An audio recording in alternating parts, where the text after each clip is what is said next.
Hello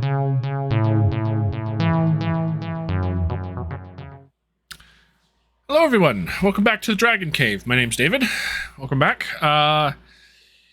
So, in an attempt to continue with the theme of this channel of just sort of putting myself out there and commenting on things, I wanted to do a follow-up on that review I just did about the end of the world kind of thing. Doom and gloom, as it were. With a kind of social commentary on what's going on with social media right now. I don't have much invested, or I'm not very involved in social media, but it's a wonderfully descriptive. It's fun to watch this traffic jam happen here, or this whatever you would want to call it, because. Dumpster fire, as I will almost certainly be calling this. Social media seems to be something that humans just aren't ready for. As anybody who's ever worked in management or knows or have heard this before, the cutoff for cohesion in a group is about 150. This is in corporations like Walmart and stuff like that. When a big teams and stuff, after about 150, that seems to be the limit of where our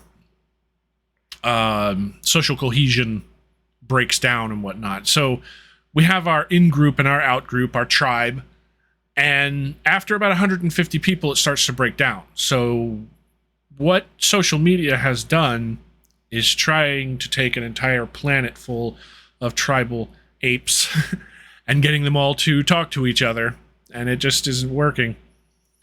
But the problems with social media, how it amplifies engagement with outrage, right? Like that's how it amplifies engagement is through outrage, is far and away the bigger problem that we're more or less just heaping onto ourselves. And I don't know of a way to fix this, but I do know that we shouldn't throw the whole edifice down. We shouldn't tear the whole thing down because of its potential. But we really, really need to build in protections. We really need to build in some way to force our better natures upon ourselves, because we're not going to do it. The hard work of being a good human is only taken up by a few because it's so much profitable and so much easier to be a shitty human being, right? One of the biggest disabusing notions that I've had, or this last decade has been about disabusing a bunch of notions, is that idea that the internet is this bastion of human learning, and we're going to use our information to rise above it all, and that's just not what the internet is. I've just had to come to the realization that it's just propaganda turned up to 11. It's Joseph Goebbels' wet dream, on acid, because direct access to people's pockets and minds and eyeballs and ears without having to have any kind of scrutiny and relying on them to determine whether or not what you're saying is bullshit or not. It's looking back in it, it was one of these, wow, I can't believe how naive and stupid I was to believe that humanity would do the hard work of educating themselves to know what that is. And furthermore, it's not even that humanity isn't going or is too lazy. It's that there are only so many hours in the day, and a human only has so much bandwidth that they're willing to commit to any one project. And here in America, because we're this capitalist country and all about freedom and stuff, we're told from grandma's knee to follow your heart, do what you want, make yourself and whatnot. Follow your dreams. If you do what you love every day, you'll never work a day in your life. And so if you wake up every day and you're thinking about baking cakes and making cookies, and you have a plan to go to school, you're going to hit culinary school, you're going to become a confectioner, you want to open up a kitchen and a bakery, and you want to bake and cakes and cookies, and you love messing around in the kitchen with flour and making dishes and desserts and all that kinds of stuff, and that's what you are. You're a baker. Go and be that and whatnot. What are you spending your free time on? You're not studying politics. You're not studying geography even. Like so that's what these ambush men on the street kind of things do when they corner some poor person and start asking them, like, point to Iran on a map, and they show them a map and they're like, they didn't study that stuff. Why? Because in our society, we're encouraged to follow your dreams and do what you want to do, and to hell with being generally educated about all of the various subjects that are out there. No, become the greatest, writer, cake baker, whatever, software engineer, coder, whatever, go make a career out of playing video games. Even do that now. So, like, they'll ambush them and ask them these kinds of questions, but they never ask the pertinent ones. I mean, like, even if you were to find the most, just country hick blue collar guy and ask him these worldly questions, he's going to sound like a dumb guy.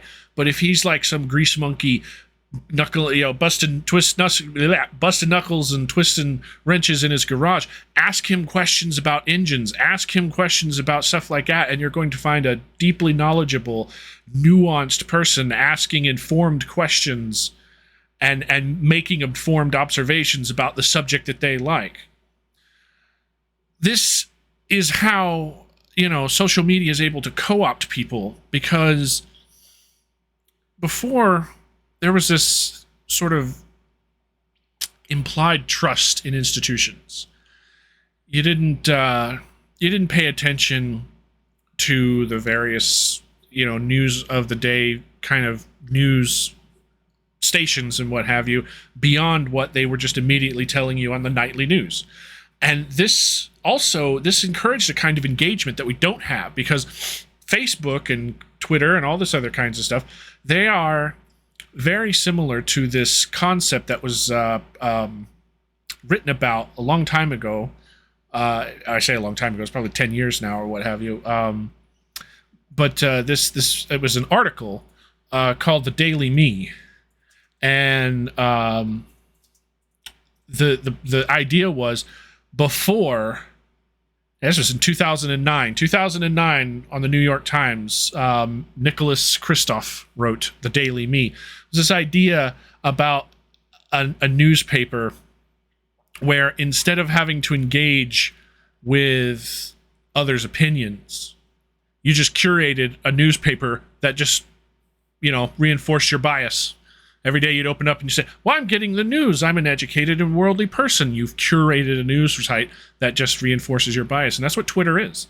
That's what Facebook is. That's what social media is. What Reddit is. It's what YouTube is. The algorithms will drive you into these kinds of situations where you're not challenged. Before you did. You watched the evening news, and maybe you agreed with what the guy was saying. Maybe you didn't. And then you went to work the next day, and maybe you and your coworkers could talk about it and agree, or maybe you didn't. You had to defend your position. You didn't have to. You weren't surrounded with yes men and all this other stuff. So I think that social media has really been used to bring out the worst in us when it comes to these kinds of bias and confirmation wrangling, just trying to, rope people into these kinds of stuff. But I don't think that it should be thrown away or that we should be so terrible on it, because of the potential to link people with organizations. The number of people who found their tribe simply because they were born in an area where nobody like them existed. They get online and like, oh wow, there is actually a bunch of people that think like I do. That's a good thing. That's a positive thing. And I don't think that we should, throw that away. But then again, that right there, that would be, I found a bunch of people that think like me. That's part of the echo chamber effect of it all. I don't know. I think that there is hope in the rising generations that are coming up that kind of just ironically eye roll at everything on the internet, be like, "Oh yeah, it's that kind of skepticism." I look at various posts on Reddit now whenever you see a video or something like that, and inevitably the top comments are like, "Oh yeah, sure, they totally didn't script that." Oh, that totally wasn't scripted, or they post or they cross post it to why were they filming, constantly asking this guy, oh, why were they filming? How many takes did it take for them to get that reaction or whatever? Oh wow, that one gets the Oscar for the great thing. This is good. Being skeptical about that kind of stuff is good. It's just how far that needle has to go in the other direction before we don't trust anything. And right now we're at a point where some people just blindly trust whatever some candidate says or some news article or outlet says, and other people just think that everything is bullshit, that there's no truth in the world and whatnot. Everything online is that. And I think that nature of the internet, being able to wishy-wash back and forth between that, I don't know, it has the potential for good. Right now it's being used for bad, but I think that this is kind of a case of a teenager who got a hold of the keys, hasn't really had to drive. Like we just got the internet in the last 20 years. We're still trying to figure out how to drive this car. But watching Elon and Twitter meltdown is satisfying in some regards because of just the absolute toxic cesspit that it is. But again, I don't blame the creators of it. I don't blame the users of it. I just think that we weren't ready for it as a species. I don't think that our ability to form relationships with people outside of our tribal circle and familial circle was up to the task of a globally connected world like that. So I just don't judge people too harshly from the mistakes that they make with social media, but definitely don't stop pointing them out, because if we don't, like I said, this is Joseph Goebbels' wet dream turned up to 11. It's a propaganda machine, and it's being used to terrifying effect. People need to. I don't know. That's the other thing. I don't have an answer to this. This is one of those things where it's like, I wish I could say we need to do this and it will come out. It'll come out all right. I don't see a way out of this because the consequences in both ways. A complete destruction of trust in institutions or absolute obedience to whatever the algorithms tell us to. That doesn't seem to be a good thing. I will say it's interesting to note that I haven't found a single study that says people are happier and healthier when they engage with social media more. Like every single one of them says that they're happier and healthier when you engage with social media less. And this idea of go out and touch grass kind of movement seems to be getting people back into the face-to-face, which, thank you, COVID, for making that so much more appealing. Yeah, we're on the infancy of this. I think we've stumbled enough to know where we can go right and where we can go wrong. We just got to get people to do it. I don't think Elon's going to be able to do that. I sincerely hope, though, because one of the things is, if you want legitimacy in your news or articles or opinions and stuff like that, you have to go to academic places or academic forums, not college forums, but where experts go. And listen to the places where you're not allowed to have an opinion unless you prove that you know what you're talking about. But those are cloistered around in online communities that they don't let everybody in. That's, that used to be what journalism was. Not, there was a handful of papers out there. They didn't let just anybody publish something on there. They had to show credentials for it.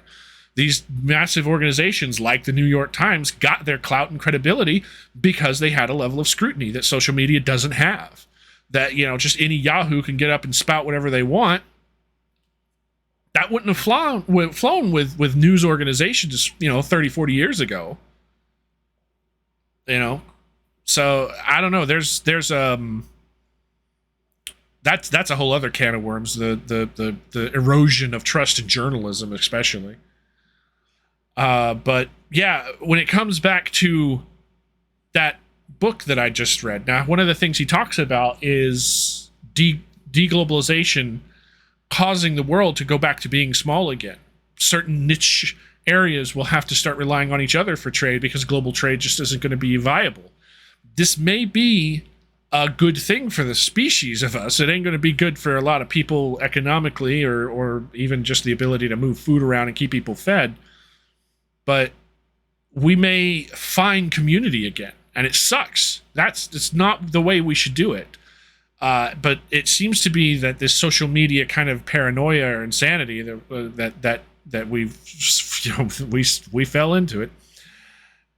We may need to be, some outside force may need to come along and fix that. And if it's global economics and demographics that push people back to being more interested in their local elections than national elections, then so be it. It's not a good thing. It's not a bad thing. It just sort of is a thing. It just sort of is.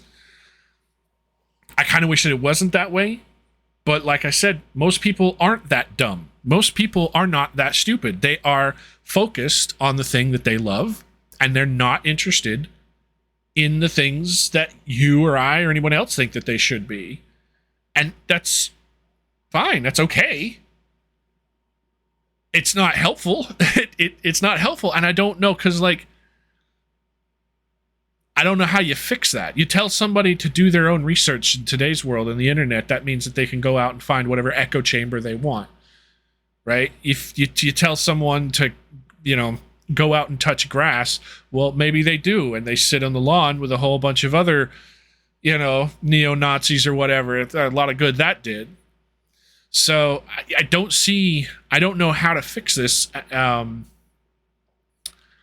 I think we need smarter people than we have now trying to figure out how to engineer these things, these platforms, so that they don't actively drive us to hate each other. Like could there be a social media company whose algorithms are specifically and publicly known to be designed to try and encourage positivity instead of outrage engagement? Like advertise that. Go, hey, yeah, look, Twitter uses algorithms and Facebook uses algorithms that drive engagement by making you angry at each other. Ours don't. Here's maybe not the whole source code, keep some trade secrets or whatever, but like, look, here's proof. Here's proof how it works. These two people were angry at each other or what have you, and we started guiding them towards things to help them figure it out rather than encouraging them to get more angry at each other. Maybe we could build a better community, encourage our better natures, as it were, through some things. Because if it's so pathetically easy to